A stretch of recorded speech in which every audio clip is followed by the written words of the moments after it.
Hi, I'm Michelle Adubato. The North Ward Center is committed to educating the public about the importance of community programs that give all New Jersey residents a chance for a better life. That's why we're proud to support the important educational programming produced by the CAUCUS Educational Corporation.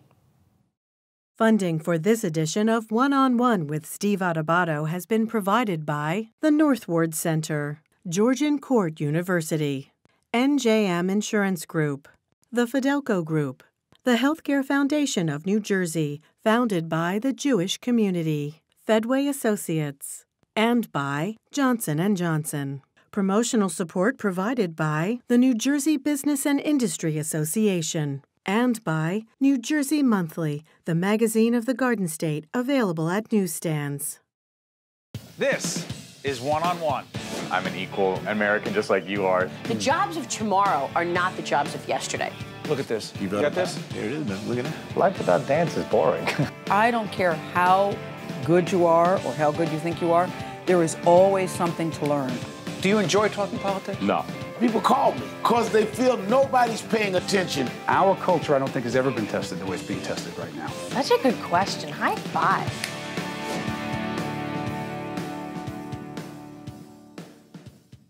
Welcome, folks. I'm Steve Adubato. Normally this is one-on-one, but in this special case, it's one-on-two. Introduce two very special guests. Michellene Davis is Executive Vice President and Chief Corporate Affairs Officer at RWJBarnabas Health, and Reverend Phillip Gilmore, St. John's Community Baptist Church on Bergen Street in Newark. I want to thank both of you for joining us. Thank you. The 50th anniversary, around when we do this program, it'll be airing after. The 50th anniversary of the assassination of Dr. King in Memphis, right? Changed the lives of so many people in this country, changed the world. Dr. King meant so much to so many. What do they mean to you? He meant everything to our lives. He influenced my dad greatly. My dad was a pastor in Newark for 25 years. He was also one of the first African Americans on the Newark Police Force. He joined in 1955. And my father, because of the teachings of Dr. King, instilled in us really a love for humanity and a love for ourselves as African Americans. Before you read Dr. King's preachings, if you will, what do they mean to you? Oh my goodness. I know that there's not one accomplishment I've ever been able to do in my life that would have been possible but for his work, right? The fact that he came before I did. Yeah, you weren't even born. You got it, helped to pave the way, right? There is nothing that I have that anyone who came before me did not have. I'm not that bright, right? I'm not that brilliant. There were incredibly brilliant black women who blazed trails before me, but the doors weren't open.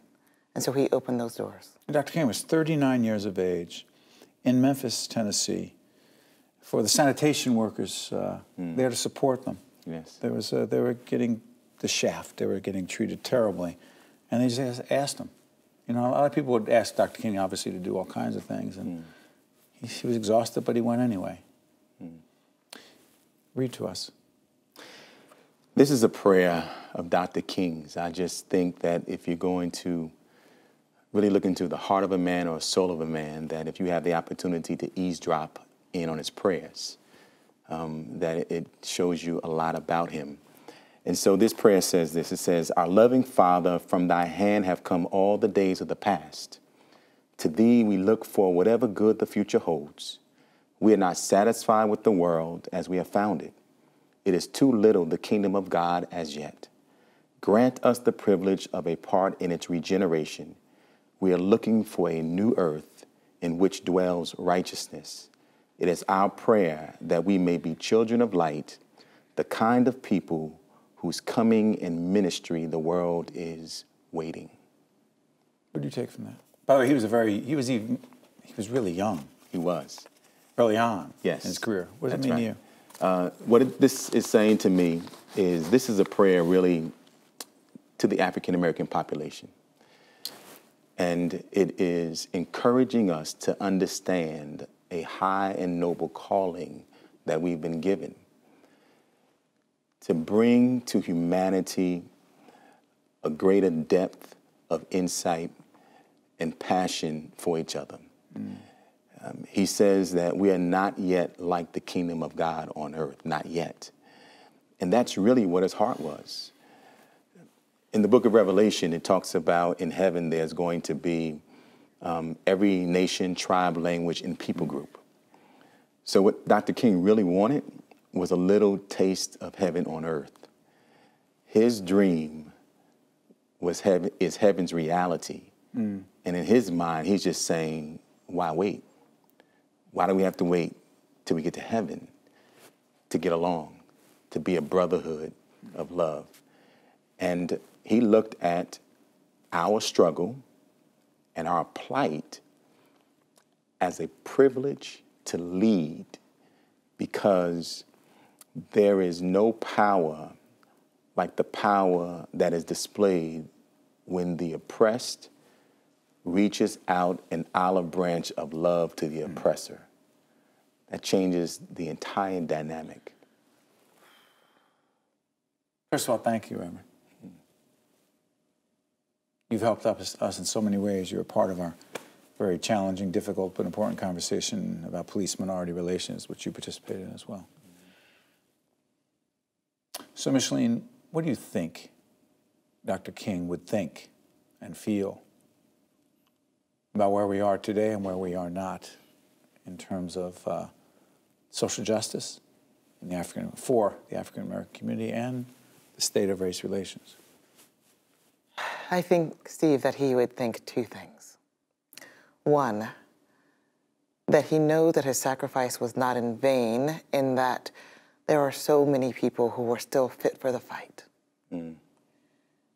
And two, he would look at certain elements that are existing right now and wonder whether or not any time had passed at all. He would be concerned whenever he saw that there were large groups of individuals who were too monolithic to literally advance the cause that they sought. So he would look at marches like those that have been formed around ensuring that there is some justice and some equity in the African-American community, and he'd wonder why are there so many African-Americans and not so many others? He would look at other issues, and he would be glad about the fact that there, like a March for Our Lives, we saw the young and the old. We saw individuals of every demographic. Saw some progress. He would be encouraged at the fact that there were 11-year-old keynote speakers that day. But he would... The kid's amazing. Check it out. Incredible. But he, I believe, would still understand that his dream was a vision, and that is still a reality that we should be striving for. You know, listen, we're doing this program as we enter May 2018. I don't want to make too much of the Starbucks incident, because there's so many. By the time this airs, there will be, unfortunately, too many other things that take place, incidents that take place that just don't make any sense. But I think about, if you think about Rosa Parks and you think about those who just tried to sit at a counter in the South, right? And other parts of this country, just sit at a counter and weren't able to. When you see those two men, the cops came, those two men just did not resist, taken out, held for 8-10 hours, I don't know how long it was, because they were sitting and waiting. I lost count of the number of, I go to Starbucks, no commercial for them, but I lost count of the number of people who happened not to be black sitting there for a long time. I've never seen cops ever called. So my point is this, with all the progress, with all the challenges, what do we make of that incident? Not about them, Starbucks, but about us. What do we make of it?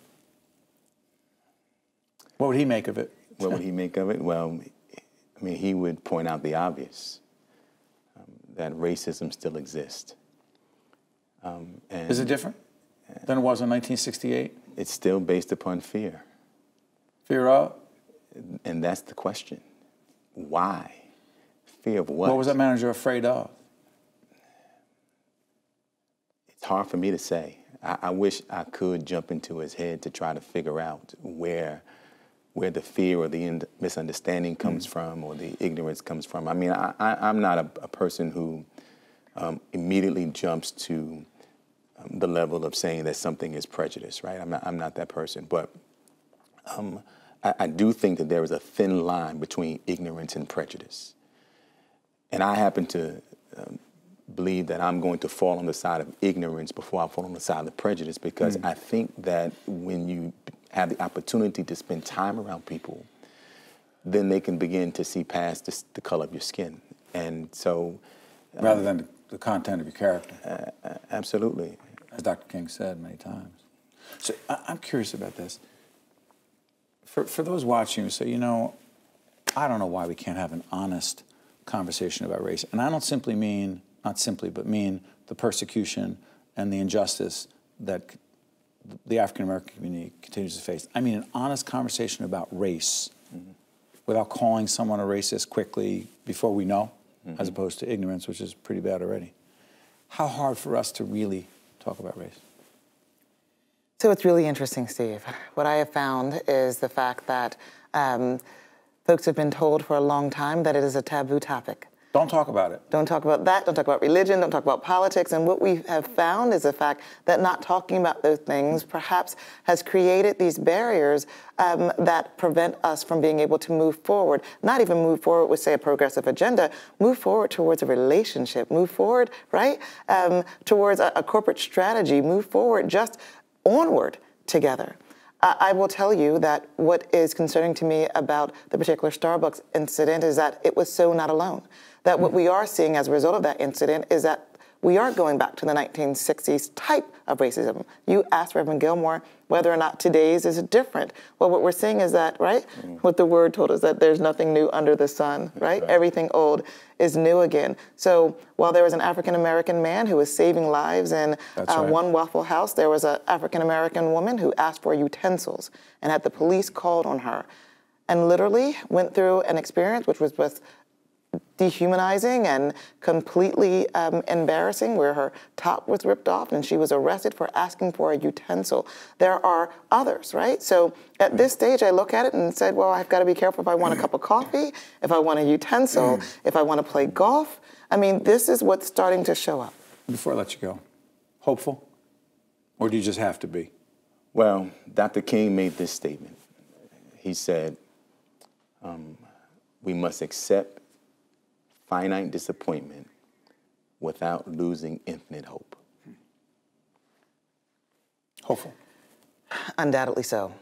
Because what we know is that while our past brought us Dr. King, what we know is that he invoked in us a charge that we are each to be a little bit of him in every environment where we are. That it is not enough to see the issue, to shrug our shoulders, to shake our head, and to give up.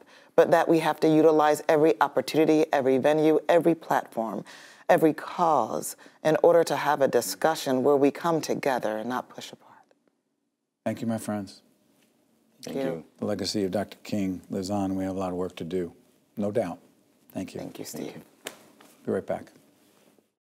To watch more One-on-One with Steve Adubato, find us online and follow us on social media. Hi, I'm Steve Adubato. Welcome to the Tisch WNET studio here in Lincoln Center, the heart of Manhattan, New York City. We are pleased to welcome all the way from Washington, D.C., Mr. Hilary O.Shelton, Director of the Washington Bureau and Senior Vice President for Advocacy and Policy for the NAACP. Good to see you, sir. Well, it's great to be with you, and thanks for having me. It's our pleasure. Today, most interesting time maybe ever in our country, and well, I shouldn't say that, given the civil rights movement, everything connected to it. I often think about race relations today, and in my sense, thinking we're further apart than ever. Am I wrong? Yes. I think the problem we're having now is that, as you talked about the 60s and how tough things were coming through the civil rights era and so forth, we thought we'd move past a lot of these things. And what we found out is that many of them were just kind of germinating on the ground, and sadly and unfortunately, we're at a time when the dog whistle is saying to too many people that it's all right to hold these prejudicial and racial feelings. It's all right to even say them. A lot of them are keeping them to themselves. We wrote this off as much of a fringe. We can't say that as much as we're seeing what's going on, and sadly. I wouldn't say things are getting worse. I say it's oftentimes before we can solve these problems, they have to kind of show their ugly faces, and we have to address them head on. My fear, I get a lot of fear, as you notice, is that we're having a hard time even talking to each other as opposed to talking past each other. And I want to be positive here, so help me. Where do you see a positive conversation about race taking place, other than what we do here all the time here on public television? Go ahead. No, well, first, you guys do a wonderful job on public television, and we're grateful for that. You're willing to ask the hard questions and have the conversations. More of America needs to do that. But as I look around the country, I see communities that are willing to do it, to take on the conversation, to raise the issue from various racial and ethnic minority perspectives and majority perspectives as well. So it's good to see some of what's going on, and a lot of those coalitions have grown stronger. For instance, if you look at Black Lives Matter. I was just going to ask you about that. Absolutely. Most people think of it as a movement that is of just African Americans, and it's not. If you watch your television monitors and you see whenever there's a demonstration, they are some of the most diverse demonstrations you've ever seen. Racial and ethnic minorities and others, from all people of different orientations and points of orientation that have come together because they're taking on the issues now more than ever. I'd argue that social media has it helped or hurt? Has helped quite a bit, because it also is an issue of perspective. If you go, we still have rather polarized communities. Absolutely. Racial and ethnic minorities have a tendency to live in communities that are very much those racial and ethnic minority groups, and white Americans as well. It's whatever the similarities are, we kind of move into communities that we see people most like ourselves. So as we're looking at what's going on, we know that part of the struggle is making sure that we understand each other's perspectives. Social media has truly given us that gift of seeing those perspectives. Good example, policing in our country. We've seen so many cases of unarmed African-American men and women actually finding themselves being gunned down by rogue police officers in many cases. And I'd also want to go on record saying most police officers are quite the vast majority. The vast majority. We have a few bad apples, and those we have to address, and they make the wrong decisions. You have a bad apple with a gun and a badge. That's just a bad apple. It's exactly right. It's a well-armed bad apple, and that becomes extremely problematic, as we saw in the Michael Brown case and other cases across the country. But with that, we know that in some communities, the relationship is quite different. In some communities, he's officer-friendly. In other communities, he's the officer that is part of an occupying force. So perspective becomes important, too. The experiences in our community have had a tendency not to be understood because it's not consistent with their experiences. So if I told you that officer-friendly, whenever he stops me, slaps me up against the wall, treats me very badly, calls me names and so forth, you say that is not consistent with my experiences. And that would be an honest answer. So it's hard to come and to engage ourselves together when you have that problem. What I'm curious also about is this. The Black Lives Matter movement, we've interviewed so many people and tried to understand the movement and feature some of those folks. Some of those rallies, and right here in the New York area, you've had some. You were talking about cops, a few bad apples. You've had some in the Black Lives Matter movement during rallies yelling in a rally, in a march, that they advocate directly violence and potentially the killing of police officers. And so how is that dealt with? Because there are some disproportionately white who say, see? Exactly. See? Exactly. And you say? Well, look, I'll add that what happened in Houston. As a matter of fact, you had a very non-violent Black Lives Matter march. Right. And one guy on the fringes decided that he would bring out his entire arsenal and decided to start killing a police officer. It's outrageous. But that person's inconsistent. And one of the things I really appreciated about Houston, as I would here as well, the Black Lives Matter organizing force held a press conference the next day and clarified that this is not what we stand for. We've had problems in many marches and demonstrations with those that would come in and instigate. Dr. King had to deal with that as well. Absolutely. And at the NAACP, we too. And we've had to work very hard to make sure we have marshals in place and others to make sure the message is clear. When those things happen, you obfuscate the message, and that creates other problems. The reason you held the march in the first place was to get a message across. When someone engages themselves along those lines, bringing violence and destruction and other things, it actually creates a bigger problem in getting that message. Let me ask you this. When the issue of race is talked about out of the White House, the Trump White House, President Donald Trump's White House, there was a quote, something he came up with, it ruminates in my mind. I am the quote, least racist person you know. I know You remember exactly where you were when you heard it. Mm-hmm. Oh, yeah. You thought what? I thought that he probably doesn't truly understand the definition of racism, that he feels that way, as many others have in the past. If you go way back to the George Wallaces of the world and others, you'll find that they didn't think of themselves as being racist, but their policies were. Most people don't define racism with that power dynamic. Here you have arguably the most powerful man in the United States of America, and some would say throughout the world. Right. That very well has the power to do what he wants to. If you come with that with prejudicial perspectives or a lack of a clear understanding of race relations and other issues in our country, then what you'll end up with is racist policies. What you'll end up with is being the person that is actually implementing racist issues and otherwise. So when he says that, what I see is someone that hasn't truly come to understand what the issues are or what is needed of the community. So go all the way back. He was not president. Mm-hmm. But when Donald Trump was taking out full-page ads here in the New York area, sure, in the tabloids and newspapers, calling for the death sentence for the Central Park Five, when in fact later on with DNA evidence, those young men were... They were innocent. They didn't do it. Do you think in any way the president thinks, you know what, there was a degree of prejudice and or racism involved in my doing that, and I need to atone for it? Do you think there's any sense of that? It should be that way. We haven't seen that with this president. I do not know if it's because of his experience as a businessman. Right. That as a businessman, you can't be wrong to be able to push your agenda. Why is it different when you're president? And by the way, what's the role of the NAACP in helping this administration, which means this country? Go ahead. No, very well. As president, you are representing all the people. You are that elected representative that's the face and the voice of the American. Not just, quote, your base. Not just your base, the entire country. You're paid by the entire country. When you're sworn in to represent and protect and advance the policy agenda and others of the entire country. That is your job. That's what you're given the responsibility of fulfilling. If he's locked into that base where he feels like in business negotiations, you're negotiating for one entity. And that's what he spent his entire life doing. Well, how's the NAACP, how have you engaged him? Absolutely. We've made sure that we've gotten the message across that he's wrong on some of these You ever issues. sit across from him? Not yet, no. But we will welcome the opportunity to do just that. Has he come to an NAACP annual event? No, he hasn't. When he was a candidate, did he come? He did not come, and he was invited. I want to put on the record that as well. We want to hear from everybody that wants to be How about if president. you said, you quote, most folks in your organization not going to support me anyway? Does that make sense? It doesn't. As a matter of fact, if you understood the history, this is where understanding comes into very much play. African Americans were overwhelmingly Republican when they came out of slavery. Tell folks when that changed.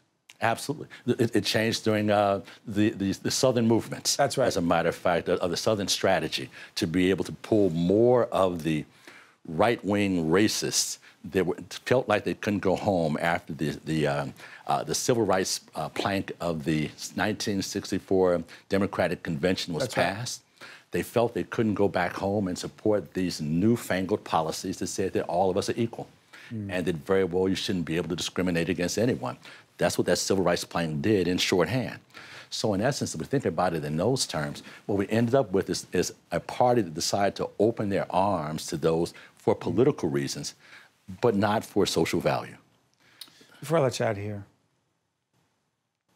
I don't want to ask a big picture question, but how confident and hopeful are you that a meaningful dialogue can take place, not just to understand the plight of those who are African American in this country, but also for those who are African American to understand some of the frustration that those who are not African American have about a whole range of issues, be it affirmative action quotas or at least their interpretation of it, their frustration economically.